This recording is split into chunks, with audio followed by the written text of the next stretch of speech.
right, welcome to a very special edition of the We Can't Believe They Gave Us a Show with Jim. Nick. And I'm David. And today we're going to, I already messed up. Oh, we're going to ignite the shift within on this special edition. So here we go. Before we get to that, I think we have a sponsor.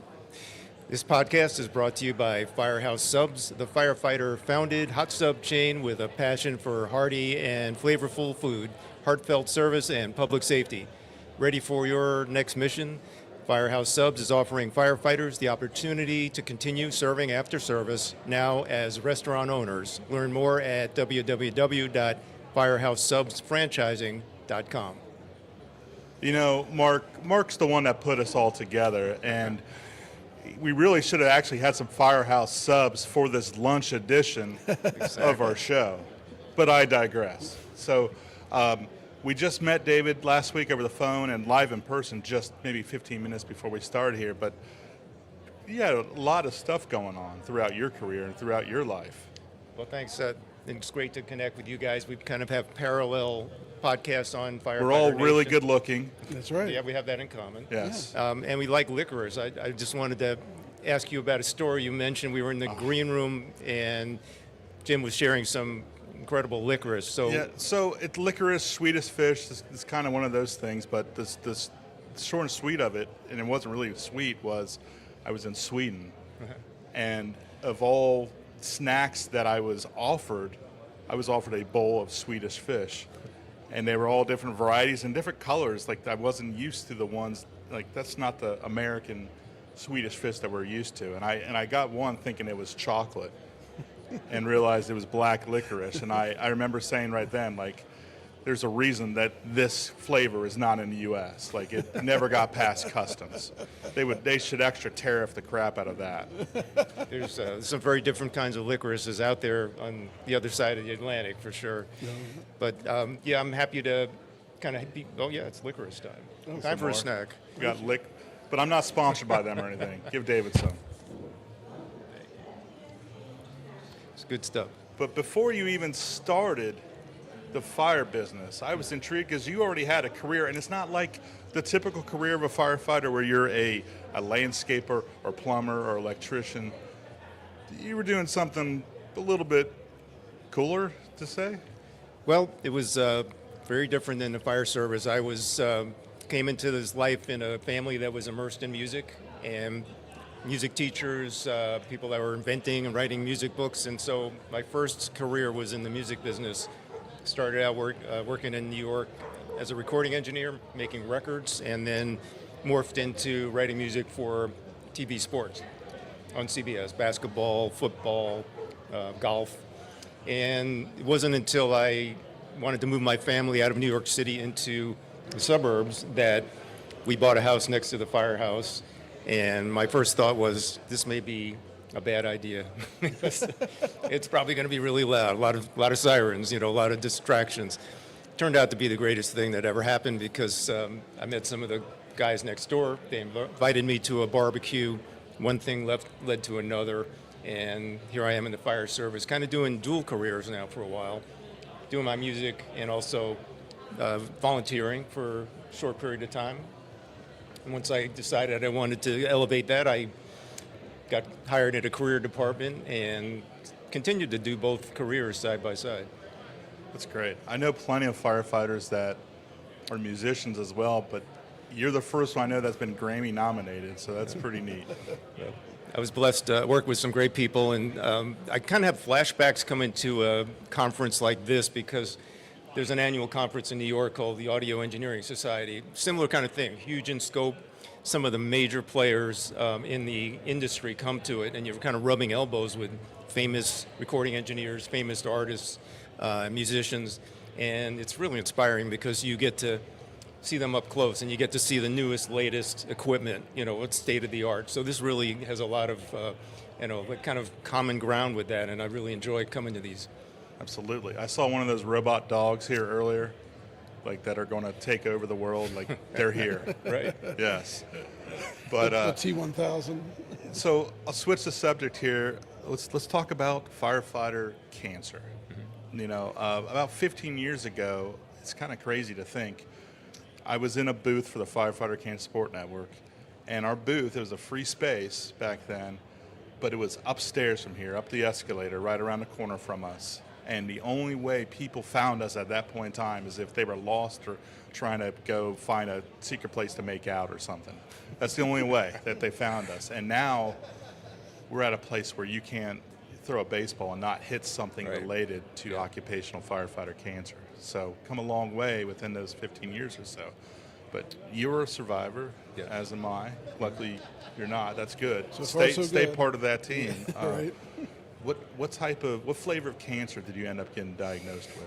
Yeah, and then I think the key thing is that there's so many different kinds that the diagnosis, the treatment, the prognosis are all very different. The whole experience is different, so you can't equate one kind with another. I was diagnosed with stage 4 head and neck cancer. So it started in my mouth, progressed to my lymph nodes. I was walking around, I had no idea. I felt perfectly fine. It wasn't until I went to get a haircut one day when Fast Freddy's like snipping around my ears and he says, "What's that on your neck?" And I was like, "What are you talking about?" There was a walnut-sized lump that I had to go to several doctors actually, and heard the words. Now, I only heard "you have cancer." My wife heard "you have stage 4 cancer."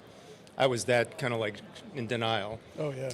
You almost zone out when you get that word that has kind of so news. much impact, right? Anybody who hears the word cancer is going to, I think, immediately think the worst. Yeah. I had.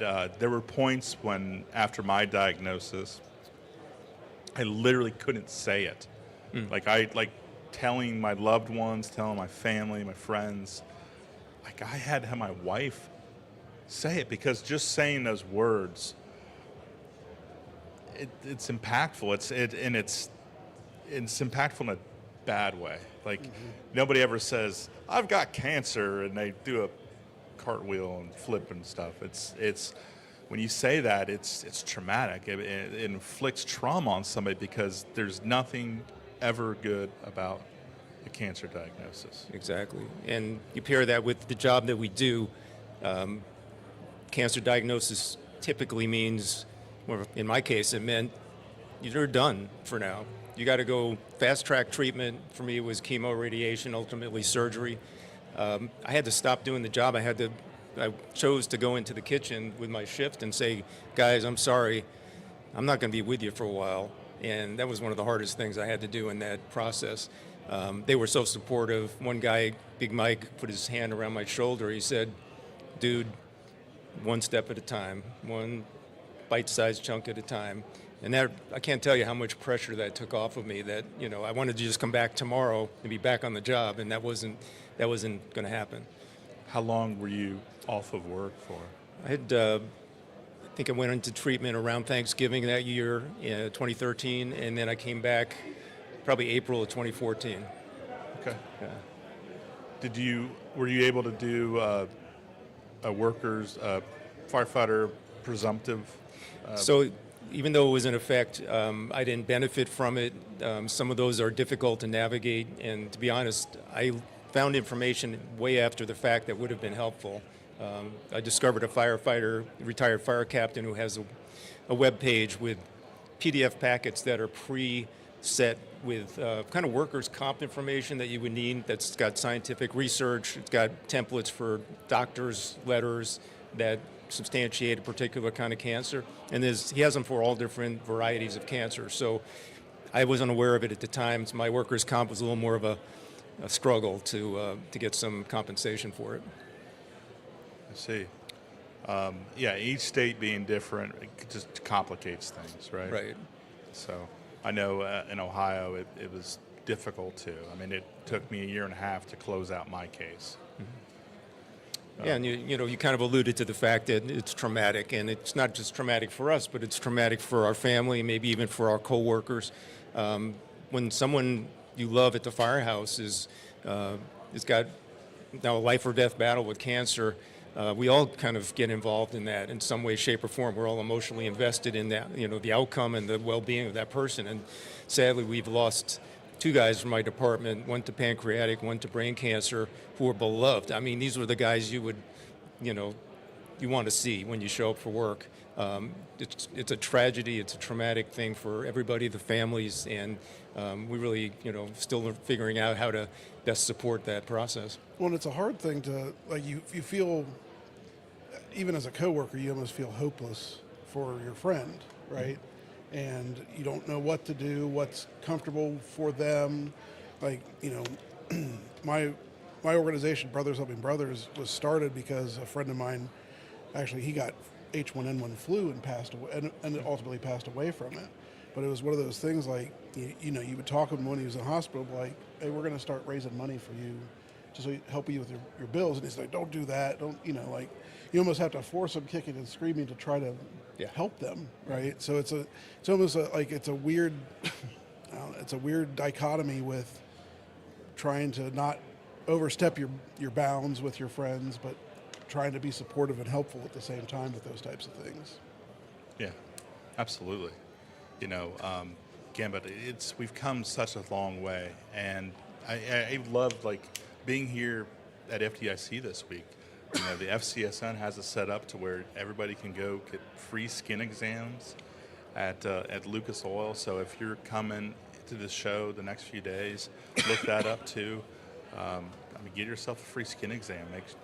I'd rather know if something's going on, because it's so much easier to deal with a cancer when it's in a very early stage. That a lot of times that's just, you do surgery and you're done. The longer you wait to find your cancer, all that other stuff, now is in play, and that's when you can really jeopardize losing kind of your same lifestyle, the way you do things right now. So, well, speaking of which, your cancer was found pretty early on. It sounds like you and David actually have a little bit of a parallel story, because your wife found yours in your neck as well, right? Yes, yeah. So we were just eating dinner, and she was sitting across from me, and she said, the right side of your neck looks bigger than your left, in which I responded with, you're crazy. And went and checked myself out in the mirror, and after, taking it all in, I didn't see what she was seeing. But I'm so thankful that I still, even though I didn't see anything, I still went out and got checked. And sure enough, she was right. And I really actually think I would have blown her off if it wasn't for a friend of mine that had a very similar story to yours and mine, where he had a spot on his back and he couldn't really see it, but his wife said, something's going on there, you need to get checked out. And he blew her off, and he waited and waited, and he finally was like, fine. She kept nagging him. Yep. And he said, make the appointment, I'll go in just so you can leave me alone. And he went in, and sure enough, stage 4 melanoma. 35 years old, he has 5 kids, and he's just told he has terminal cancer. And so it always, when he goes out and talks, and it always just kind of stuck with me, was if he would have, I don't want to say if he would have listened to her at the beginning, but I'm kidding. But if he would have went and got checked out earlier on, maybe he wouldn't be stage 4. Maybe it'd be 1, 2, or 3. I don't know, but different outcome. So that is what was playing in my head to get checked out. So I encourage any of you out there, if somebody says something, or if you're feeling weird, something's going on for a couple of weeks, get checked out. Well, don't wait. I think that's the important part of, investing with your family as well, right? Like, your wife, your kids, your loved ones see you probably most every day. They're going to notice those unusual things and be upfront with that, right? Like, let them know, hey, like, if there's something weird, let me know, because, like, if somebody didn't let you guys know, you may not be here today. Exactly. Right? So, tell if you see one of your friends or loved ones, in a certain way that looks different, that could be potentially hazardous to, cancerous, let them know, right? Don't hold it to yourself. Right. And I think the other point that comes up here is that as firefighters, paramedics, EMTs, police officers, we're so much better at taking care of everyone else than ourselves, and we kind of just push off, getting whatever it is, the checkup, the scan, the colonoscopy, and it's true for mental health too. I think that we're making sure everybody else is okay, but we just kind of set ourselves, back on the priority list, that we're not taking care of the things that will help us be better providers. Well, and unfortunately, I think that's a trait of a first responder, right? Yes. Like taking care of others is more important than taking care of yourself, and that's where it's important to fill your own cup Yes. up sometimes, right? Because like if your cup's empty, you have nothing else to give to somebody else, then how can you give something that you don't have? Right. So you got to take care of yourself to take care of others. I kind of look at it like there's two different dynamics. There's, you could call it a bucket that fills up with all the trauma that we incur during, could be from childhood, could be military experience, could be during doing calls, and all the other things that happen inside the firehouse that are negative. Maybe it's backstabbing, maybe it's, lack of support from above. Mm-hmm. They start to fill up this bucket with a kind of sludge that we need to think about dumping periodically. And at the same time, like you're alluding to, we need to have like an emotional bank account that we're continually filling up, so that when the time comes that we're not on empty. We do so much better job charging our cell phones when it's getting low than we do charging ourselves up when we're getting low. Yeah. Yeah, exactly. Now, you're alluding to mental health on here. I want to touch base with you. How was mental health? Did it even exist when you started? And then how was it when you ended up right before you retired? Yeah. I was unaware of anything except EAP in my department, to the extent that when I became promoted as an officer, I still had no knowledge about what was out there for anybody that, under my supervision, who might be struggling. And it wasn't until almost the end of my career when the Fairfield County Trauma Response Team came to do a presentation. They're a county-based group of clinicians that do CISD, they do therapy, they do presentations. They came, talked about EMDR, they came and talked about mental health, and they brought a couple of responders with them, so it wasn't just clinicians. I'm like, I never knew this was a thing.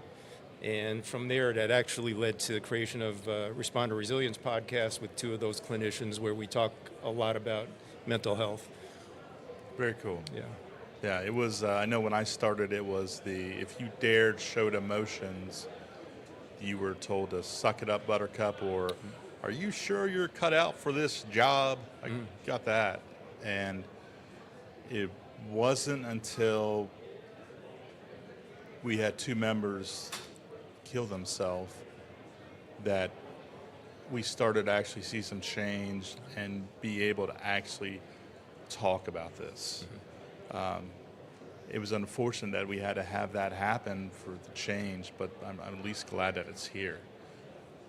And we are able to talk about it. And one of the cool things that we did, and I just had an article come out on Firefighter Nation, I believe I'm allowed to plug that here, that's fair game, was about having actual clinicians come to the station and do checkups while the guys and gals are on duty. Yeah. And that was a big game changer for us. Just having the ability to, because when you're on shift, whatever you wanted to do, I'll do. You got me for 24 hours. After, when I'm off, like, good luck, right? Yeah. That's how so many of my members were. So being able to do something where it was convenient for them, and they actually got to go out of service and take a break, was huge. Yeah. I think the interesting part, so Jim and I met because I saw a need for a health and wellness type conference. That was what my idea was. Cancer was a hot topic. This was 8 years ago, so cancer was a really hot topic, but nobody was talking about mental health. Right. So, I met with Jim. We ended up decided to work together to accomplish this goal of starting some type of symposium where we're talking about this type of stuff. And it's so interesting because, when we first started, it was, we'll bring them in with the cancer and we'll shove mental health down their throat. Something that they want to hear and something they need to hear, right? And we, when we scheduled the things were back and forth. So, you'd have a cancer topic, then you have a mental health topic. So you couldn't avoid it, right? And, this will be our 8th year of doing the Firefighter Health and Wellness Conference. We've it's almost gotten to the opposite, where people are wanting to talk more and more about mental health and less about cancer and other supportive, health and wellness topics. So it's just intriguing to see, like, from the bare beginnings where you started, right? Yeah. To where it is now. It's like, it's refreshing to see that, we are making progress in some form or fashion, right? Yeah. And, it's a topic that people are more willing to talk about than they were 8 years ago. Yeah, it's changed dramatically, and I salute you guys for having a conference that talks about both of those important topics, because they need to be done. Sometimes people can't travel across the country, and you're doing it in a place where maybe your brothers and sisters in Ohio can easily access it. So I appreciate that, and I think there's a common ground between mental health and cancer. Now, this is a little bit of theory on my end, but in addition to the toxic exposures that we are experiencing as firefighters, we're also dealing with sleep deprivation, which is a problem for our immune systems, and the emotional mental health piece of it, right? Where some of us are under intense stress, post-traumatic injury, repressed emotions where we're not able to express it or talk about it. And all that stuff, I think, is in combination is making us very susceptible to cancer, much more than if we weren't doing this job. Well, you have to almost do a whole body approach. Like, that's one of the things that we strive for in the conference. We try to talk about as much as we can, talking about nutrition, because we all know, like, 2 o'clock in the morning, you're eating a crappy ham sandwich at a EMS room or something like that, or, you're Uncrustables. Yeah, Uncrustables. You're not eating as a healthy individual would eat, right? Yeah. Or sleep, like you said, sleep deprivation. I mean, there's a whole, wide range of things that I think, definitely go into not just mental health, but cancer, everything, and if we could slowly improve some of those things, we slowly improve everything overall, right? Yeah. I think we just keep, evolving that conversation. There's a lot of great books being written. There's people speaking on these topics that are doing phenomenal work, and some of us are blessed to be able to kind of share them as guests on podcasts where, we can, maybe somebody's not a book reader, somebody's not a conference goer, but they'll listen to a podcast on the way to work, and now you've captured them. So Absolutely. Yeah. I see a relation between occupational cancer and behavioral health as far as, there's different stages for cancer, but I also feel like there's different stages for behavioral health. With the same idea, if you get help early on, it's so much easier to take care of that and be able to move forward and still have that similar quality of life. But the longer you wait with that behavioral health stuff, now it's like it's beyond just one-on-one clinician. Now you're doing an IOP, or you're doing, maybe you're going away to the Center of Excellence or Rosecrans or, whatever it may be. But if you can take care of that early on, it just makes it so much easier moving forward. Right, and we don't want to get to the point where we're snapping, right? Something, we're in jobs where we're making critical decisions, life or death decisions. There's a lot that hangs in the balance. You want to be kind of optimized for, best brain health, best mental health, best physical health, and we don't want to be at that snapping point, at a point where it's going to be harmful to us or our brothers and sisters or the public. So it's really, what you're saying is 100% right on. Well, I think that's important to realize, for our employers too, right? Because like, if you have an employee that is on the deeper end of a mental health spectrum, right? Like, that's not going to be good for the department as a whole, So investing in our people, I think, is one of the biggest things that we could do as citizens, demanding, requesting our city leaders and such like that to invest in our firefighters, allowing them to recover and do those things, at very little to no cost is also important too. Right. Because, I mean, the cost is definitely a barrier for a lot of people. Right. Like if it's going to cost me $75 every week to go get therapy, and my budget's already tight, am I going to spend that $75 every 2 weeks or every week to go to therapy? Probably not. But if the department helps you pay for those types of things and or at least provides that an alternative solution to it, a long-term solution, it's definitely important. Yeah, and also that there are no-cost resources out there. I live in the state of Florida. The state of Florida has provided a lot of solutions from trainings, some seminar type things. They have an app that has mental health in it. There's directories where you can find vetted clinicians, and I'm involved with an organization called 220, which does healing trauma for veterans and first responders at no cost to them or their families. So it's not like there's just one size fits all. There's a lot of options out there that at least can get somebody started towards getting the help or support that they need. Well, it's Florida's kind of interesting because I feel like they're on the cutting edge more so than some other states. So I mean, it's always good to hear that those types of resources. But if you're in a state that isn't, knowing where to go or where to start with is good too. Like they could reach out and say, hey, can you help me figure out how we could bring this to our state? Yes. And things like that. Because all it takes is one person, to really start pulling the flag, and and that's where the groundswell starts, that grassroots effort. Because it's sometimes it's up to us to make the change, right? Yeah. Now I want to touch on what you were kind of saying about an investment. When we buy our new fancy apparatus, and believe me, there's some fancy apparatus at this facility right now.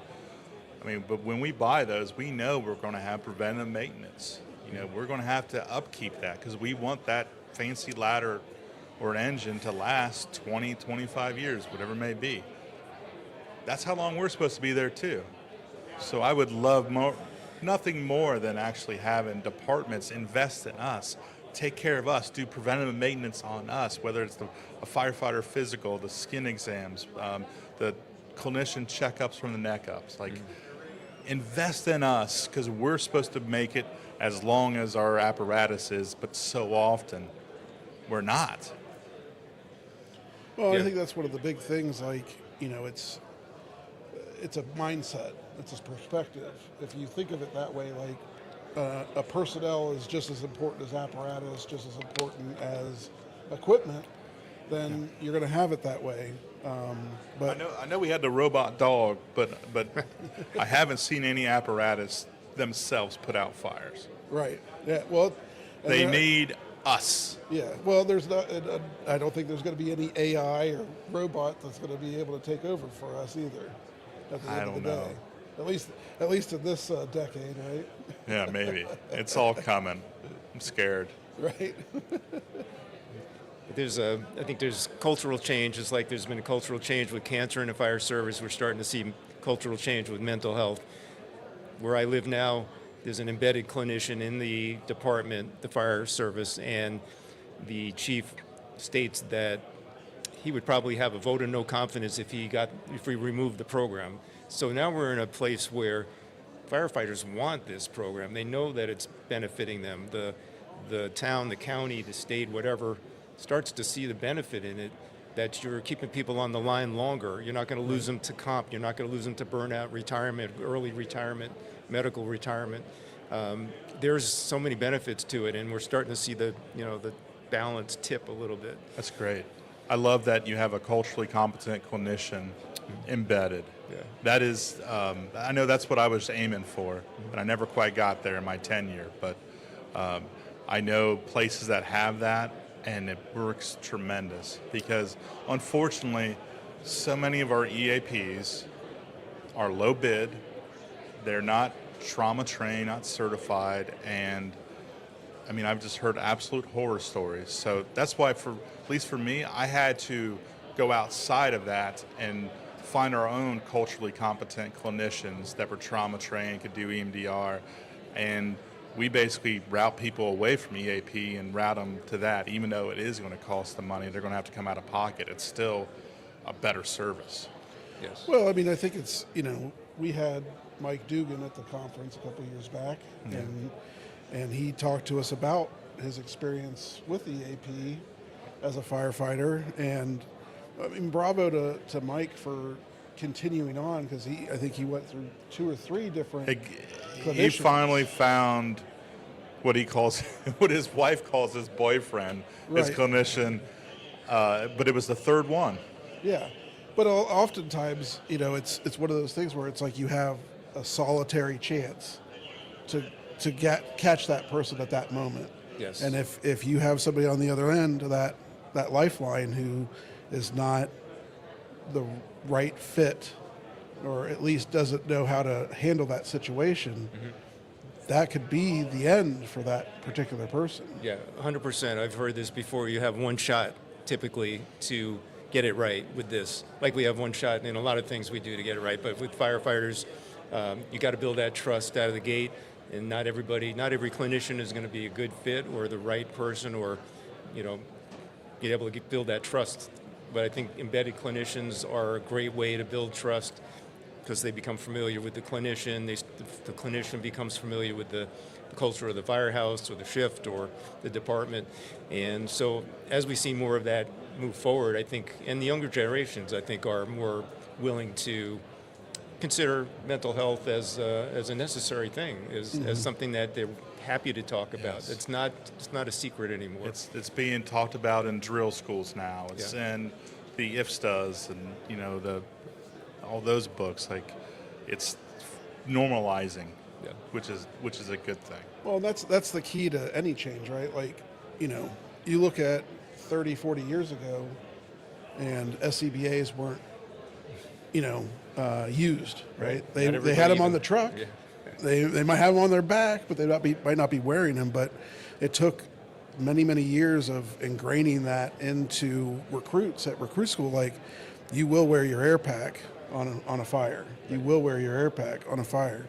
And then, same thing. Like, I've seen it with cleaning and care of the PPE itself. Like, if you promote it in the beginning when you're training them to come up into the fire service, then it's going to be second nature for them once they hit the streets. So you really have to, hammer this stuff kind of home. I mean, I know could be some argument saying like, well, we don't want to scare them off, by talking about cancer or mental health, but these are things that they're going to face at the end of the day, right? So why not be honest and upfront with them and say, hey, these are things that you may face while in this career, but we have the tools to help you manage it. Yes. And that's the biggest thing. You guys are seeing this. I'm seeing it. There are people who are well respected in our industry who are willing to tell their story and talk about their mental health journey. And I think that also opens doors and gives permission for others to say, hey, wait a minute, if that guy, who I love and respect, is talking about this and open about it and honest and vulnerable, maybe it's okay to talk about it. Absolutely. That vulnerability breeds vulnerability. And, putting yourself out there makes it acceptable and okay for others to open up too. I mean, that's how I was able to get so many of my members to open up, by me sharing and airing my dirty laundry. But if that's what it took, that's what it took. Another tool that I've seen that helps out is therapy dogs. They're wonderful if used in the proper context. They can really relax somebody and get them to open up as well. And another thing I wanted to mention too, because you mentioned you got one shot so often to make sure you pair somebody with the right clinician or right resource. And really, I think what comes into play there is hopefully the department's peer support team. They're the ones, they're really the middle person. They should be there to help guide somebody to that adequate resource, and it should, hopefully, they know their stuff enough to where they get it right the first time. Because there's not always the second chance with this. Right. And it's almost like training, right? We're going into scenarios, incidents where we need that muscle memory, be able to just go to something without having to pull out a notebook or a cheat sheet. Same with a peer support team. If you have a guy, brother or sister who's struggling and you need to get them help ASAP, it's not the good time to start going on the internet and searching for the resource. You really need to kind of vet them out, ahead of time and rehearse it, train on it. Yeah.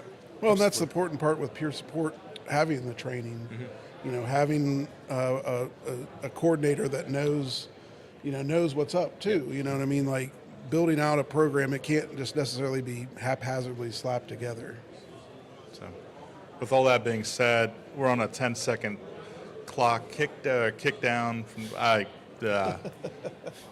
Cut that, Mark. Crap. We're out of time. See ya.